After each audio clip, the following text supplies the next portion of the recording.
Hello BookTube, welcome to Lizzie Faye Loves Books. I'm Elizabeth and this is my week 3 wrap-up for March Mystery Madness.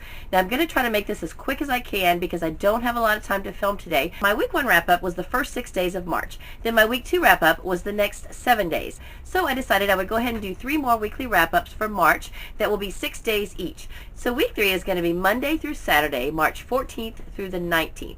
And I finished 4 books and I got a good start on 2 more. So let me show you what they were.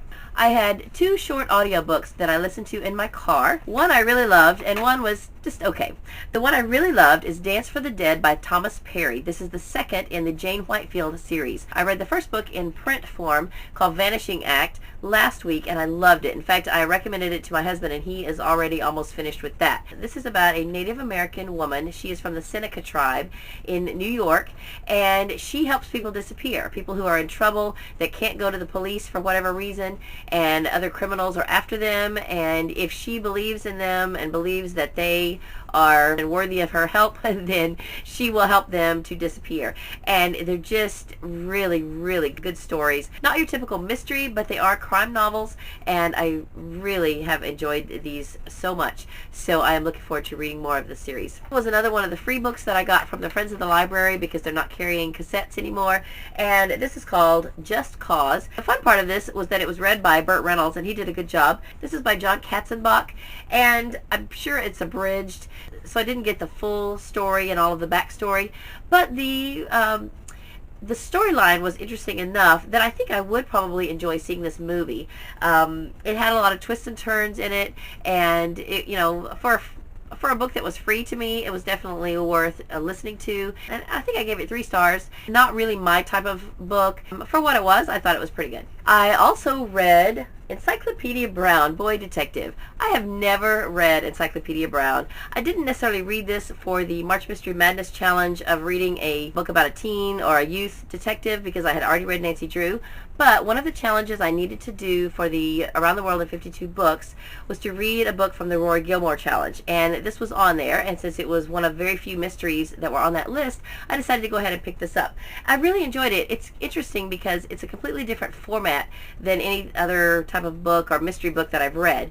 Basically, there would be a small little case or puzzle that someone would present to Encyclopedia to figure out, and he would listen to the clues, and then he would tell them, oh, I figured it out, and then it would stop right there and tell you you could go to the back to see what the answer is. So it kind of gave you the chance to go back and kind of look at the clues and see if you could figure out the answer before you actually looked at the answer.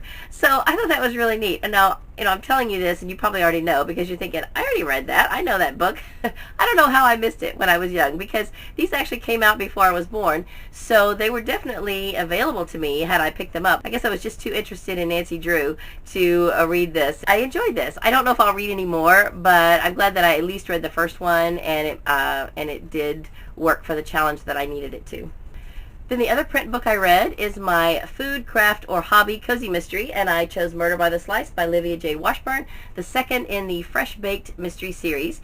Now, this book is probably not for everyone. Even if you like cozies, this may not be for you.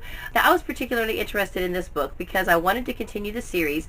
The first one I just stumbled across, and I thought it looked cute, so I read it, and I knew immediately that this is going to be a series that I was going to continue, and I also knew that my sister was going to love it because it's about a retired teacher who, after her husband died and she kind of was rumbling around in a big house, she decided to rent out rooms.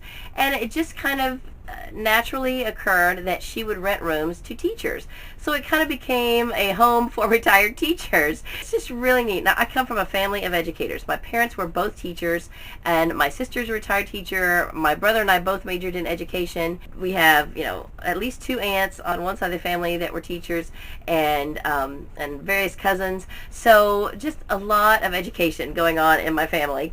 And I knew that this is going to be a book that was for me. Now, since I've been an adult, even though I have the only classroom teaching I've done is substitute teaching, I spent about 3 years being a PTA treasurer. Well, in this book, the PTO president is killed, and there's PTO meetings, and there's a school carnival, and there's all this kind of stuff that I have firsthand knowledge of, and I could just relate to this book so much.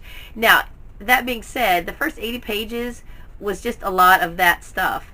So it was interesting to me, but it might not be of interest to very many other people unless you have an education background or, you know, or your mom is a teacher like mine. So the murder didn't happen until after 80 pages. So that might make the beginning of this go slow for a lot of people. And so again, like I said, I'm totally acknowledging that this book is probably not for everybody, even people who like cozies, unless you're interested in this topic. But I loved it. So that was the 4 books that I finished. Now I did also mention on my last wrap up that I had started the Green River Running Red by Anne Rule. I went ahead and picked up the print book from the library. Now I mentioned that according to Goodreads it was 700 and something pages, but I guess that was the mass market paperback, because this hardcover is about 430-ish pages, and so it's not quite as long. But I like this. I'm glad that I got it because there are photographs in here of the victims. I haven't looked through it extensively. I don't think there are any particularly gruesome photographs in here. This does not have crime scene photos, which is good because I don't really want to look at crime scene photos. I'm about half done with this now, and it's so far mostly about the victims, and then woven in throughout she has started talking about the murderer, although she has not named him yet. We have seen his childhood coming on up in his teen years and early adulthood, and his failed marriages and things like that. I don't want to go into a whole lot of this right now since I'm only about halfway done, but I will talk more about it next week after I'm finished with it. And then I had also started In the Company of Cheerful Ladies by Alexander McCall Smith, and I didn't finish it till the next day, so I'll tell you about this in next week's wrap-up. So I guess that's all I have for this video. I hope you're having a great day, read a good book, and God bless you.